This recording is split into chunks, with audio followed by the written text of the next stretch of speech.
Hello बच्चों, आप सभी का अपने YouTube चैनल में स्वागत है। बच्चों, पिछले वीडियो में हम लोग अभ्यास 1B के प्रश्न संख्या 1 से 3 तक के सवालों को हल कर चुके थे। आज हम लोग अभ्यास 1B के शेष सवालों को हल करेंगे, जिसमें चौथा सवाल है, यदि a और b दो परिमेय संख्याएं हों और a प्लस बी बराबर 15/11 हो तो b प्लस a ज्ञात कीजिए। तो बच्चों, आप जानते हो कि a प्लस बी इक्वल होता है b प्लस a के, यानी आप इसे योग का क्रम विनिमय नियम में पढ़ चुके हैं कि योग का क्रम विनिमय प्रगुण यही होता है कि a प्लस बी इक्वल बराबर b प्लस a। तो a प्लस बी क्या है? a प्लस बी बराबर है 15/11। तो b प्लस ए क्या हो जाएगा? b प्लस ए भी होगा 15/11। इसे हम कम्यूटेटिव लॉ यानी योग का क्रम विनिमय नियम कहते हैं। ठीक है ना। पांचवा सवाल है, निम्नांकित रिक्त स्थानों की पूर्ति अपनी अभ्यास पुस्तिका में कीजिए। तो देखो, यह भी पहला सवाल है। यहाँ खाली जगह है और यहाँ 12/7 है, यानी यह पहली परिमेय संख्या p/q है और ये दूसरी परिमेय संख्या मान लो r/s है। तो p/q प्लस r/s बराबर होगा r/s प्लस p/q के। ठीक, तो ये भी देखो क्रम विनिमय नियम पर ही आधारित है। तो यहाँ पहली संख्या, यहाँ धन दूसरी संख्या है, इसमें दूसरी संख्या धन पहली संख्या, तो ये पहली संख्या है, तो इसे हम यहाँ फिल कर देंगे, भर देंगे। तो भर देंगे तो क्या हो जाएगा? 5/11। दूसरा देखो, यहाँ क्या है कि दो परिमेय संख्याओं को पहले जोड़ा जा रहा है और उसके बाद उसके योग में हम तीसरी संख्या को जोड़ रहे हैं, जो कि बराबर है दूसरी संख्या और तीसरी संख्या के योग में हम पहली संख्या को जोड़ रहे हैं, उसके यह बराबर हो रहा है ना। तो यहाँ हम देख रहे हैं कि यह जो है योग का साहचर्य नियम पर आधारित है। तो योग के साहचर्य नियम के अनुसार अगर हम देखेंगे तो यहाँ पहली संख्या और यहाँ दूसरी संख्या होगी। ठीक, और यहाँ क्या है? यह पहली संख्या होगी और यह दूसरी संख्या और ये तीसरी संख्या है। तो ये दूसरी संख्या यह है 5/6। तो यहाँ हम दूसरी संख्या की जगह हम दे देंगे 5/6, क्योंकि ये और ये दोनों बराबर हैं। ठीक है ना। आप इसे पुनः हमारे डिस्क्रिप्शन में दिए गए लिंक पर जा करके अगर नहीं देखे हैं तो देख सकते हैं योग का साहचर्य नियम। ठीक, छठवां है, सरल कीजिए। तो बच्चों, यहाँ 3 परिमेय संख्याएं लिखी गई हैं, 3/4 धन 8/9 और धन 5/8। अब इसे हमें सरल करना है, नहीं जोड़ना है। तो यहाँ हम देख रहे हैं कि हमारा हर तो सभी धनात्मक हैं, लेकिन हर समान नहीं है। यहाँ 4 है, यहाँ 9 है, यहाँ 8 है। तो इसे सरल करते समय हम क्या करेंगे? सर्वप्रथम हर को समान करेंगे। तो हर को समान करेंगे तो हम 4, 9 और 8 का एलसीएम लेंगे। तो 4, 9 और 8 का एलसीएम लेंगे तो हम सर्वप्रथम 2 का भाग देंगे। ठीक, 2 से डिवाइड करेंगे। 2 दूनी 4 और ये 9 नहीं कटेगा और 2 चौके 8।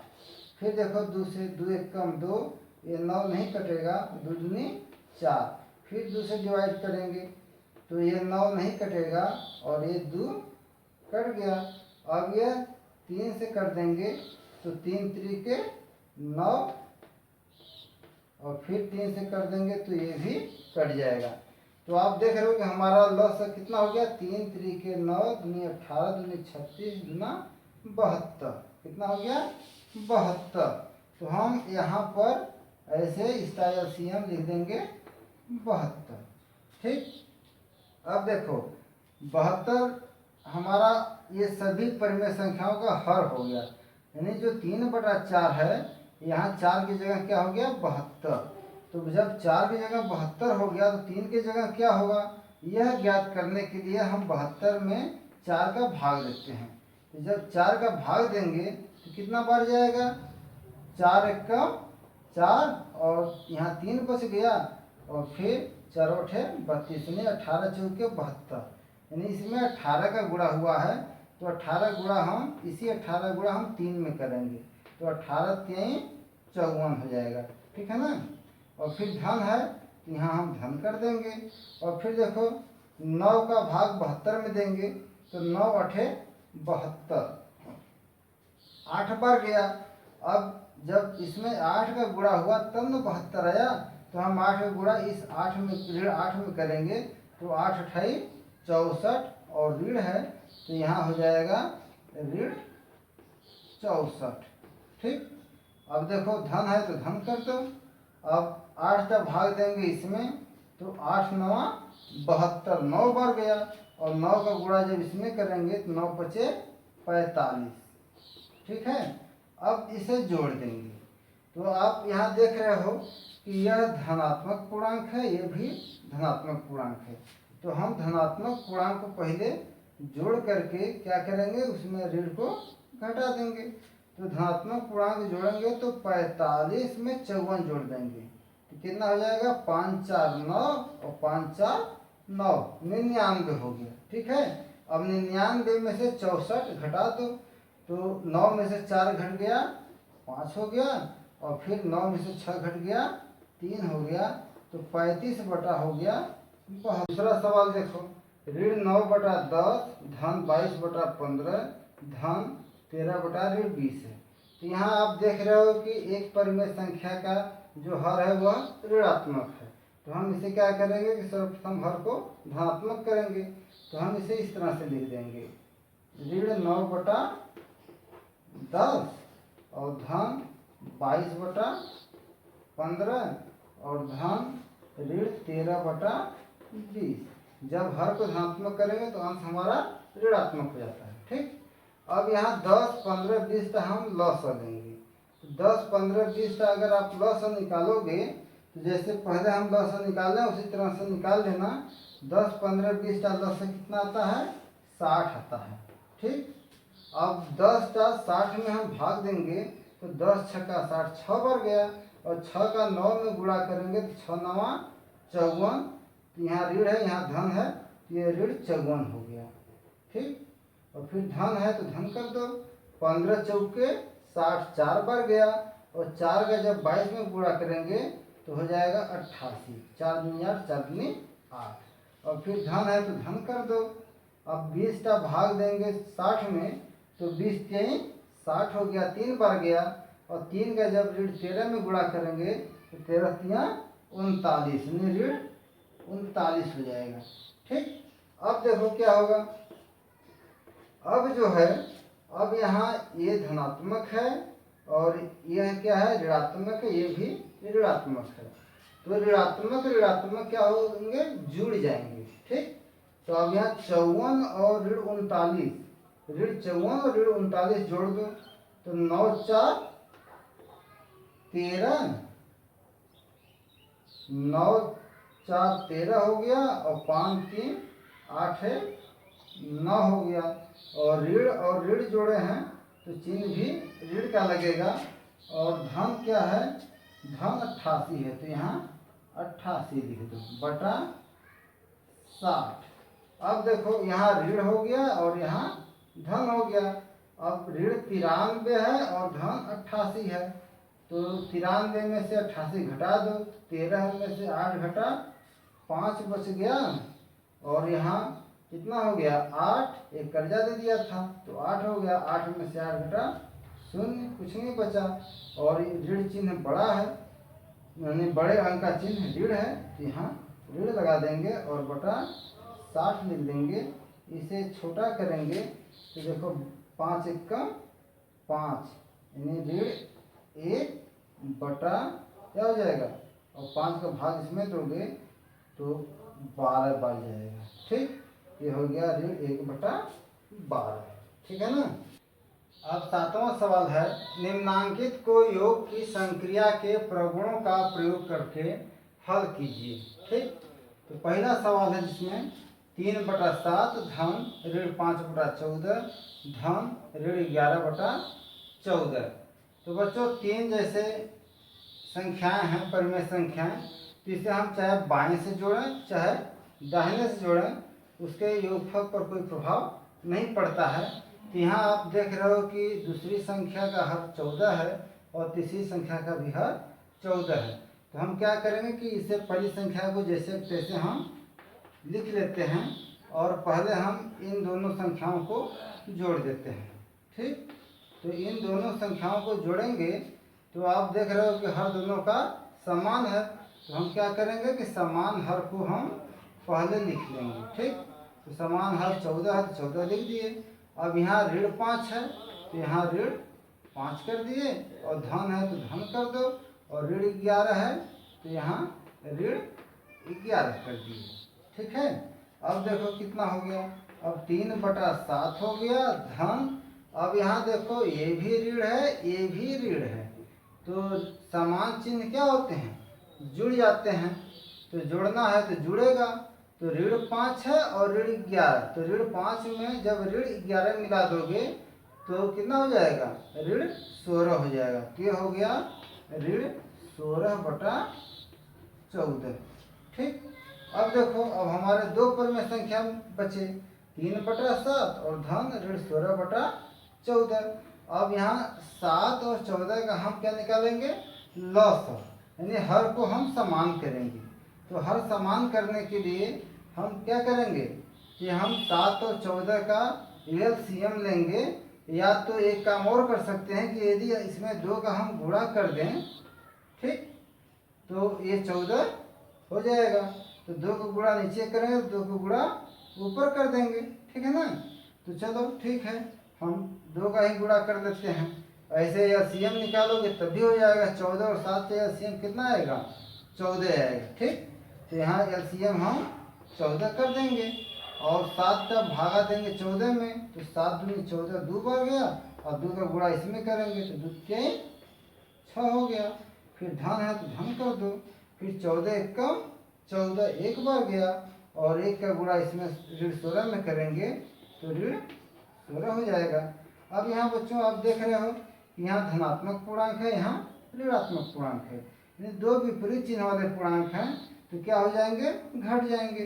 तो 16 बड़ी संख्या है और 6 छोटी संख्या, तो 16 में से 6 घटा दो, तो 16 में से 6 घटाएंगे तो 10 बचेगा, और यहाँ बड़ी संख्या का चिन्ह है ऋण है, तो हम यहाँ ऋण चिन्ह लगा देंगे और बटा 14 हो गया। ठीक, अगर इसे हम छोटा करें, सरल करें, तो हम क्या करेंगे कि हम उस संख्या से भाग देंगे जो दोनों कट जाए।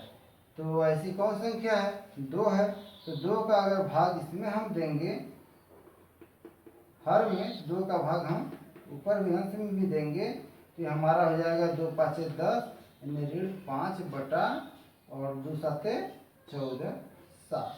तो इस तरह से आप देखें तो पहला सवाल हल हो गया, जिसका योगफल आया ऋण 5/7। दूसरा सवाल देखते हैं, 2/5 धन ऋण 8/3 धन 4/5 धन ऋण 2/3 है। तो बच्चों यहाँ आप देख रहे हो कि सभी परिमेय संख्याओं के हर धनात्मक नहीं है, यहाँ 2 परिमेय संख्याओं के हर जो है ऋणात्मक है। तो हम क्या करेंगे कि सर्वप्रथम सभी परिमेय संख्याओं के हर को धनात्मक करेंगे। तो जब धनात्मक करेंगे तो यह 2/5 यह धनात्मक है, तो 2/5 हम लिख लेंगे। ठीक, फिर धन, जब हम इस हर को धनात्मक करेंगे तो हमारा अंश भी धनात्मक हो जाएगा, क्योंकि अंश भी ऋणात्मक है, तो ये हो जाएगा 8/3।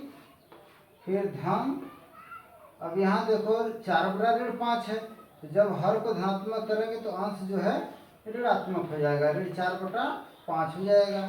फिर धन हमारा ये हो जाएगा ऋण 2/3।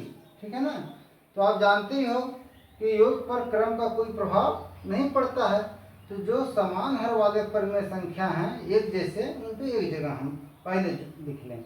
तो हम इसे इस तरह से लिख लेंगे, 2/5 धन ऋण 4/5, ये समान हर वाले हो गए। ठीक है ना, फिर धन कर देंगे 8/3 और धन ऋण 2/3।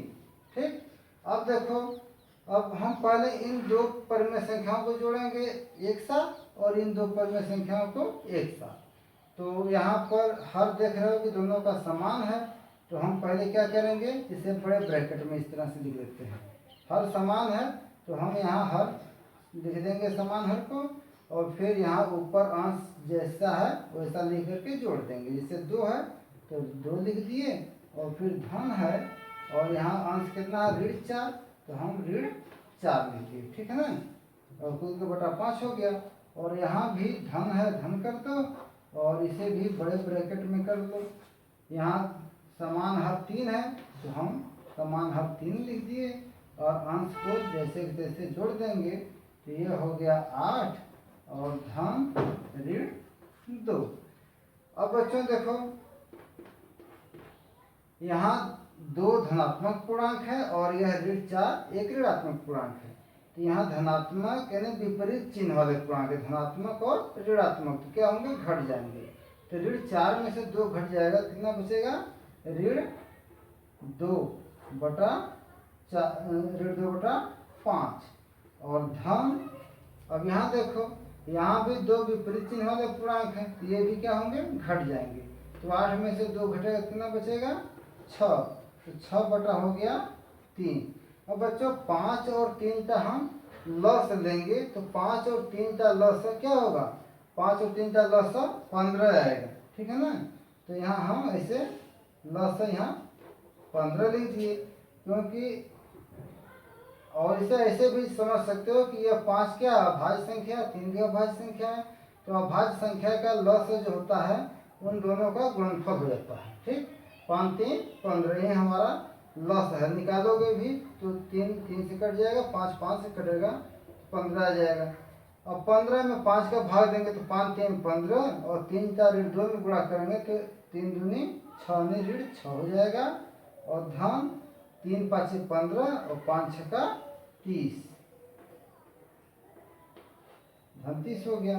अब देखो यहाँ 2 तरह के पूर्णांक मिले, यहाँ भी ये क्या है, ऋणात्मक पूर्णांक है, ये धनात्मक पूर्णांक है, यानी 2 विपरीत चिन्ह वाले पूर्णांक हैं, क्या हो जाएंगे, घट जाएंगे। 30 में से 6 घटेगा, कितना बचेगा, 24/15। अब बच्चों 24/15 को हम छोटा करेंगे। ठीक है ना, तो छोटा करने के लिए हम पहले बता चुके हैं कि अंश और हर का जो है हम मौ से निकालते हैं, महत्तम समापवर्तक, और उस महत्तम समापवर्तक से हम दोनों संख्याओं में भाग देंगे तो हमारा सरल हो जाता है, छोटा हो जाता है।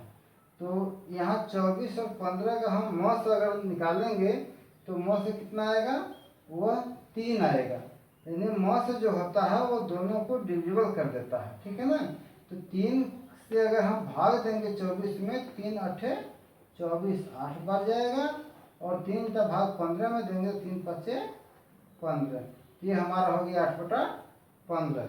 तो बच्चों जहाँ तक मुझे आशा है कि आप लोगों को अभ्यास 1B के सभी सवाल समझ में आ गए होंगे। आप सभी को बहुत बहुत धन्यवाद।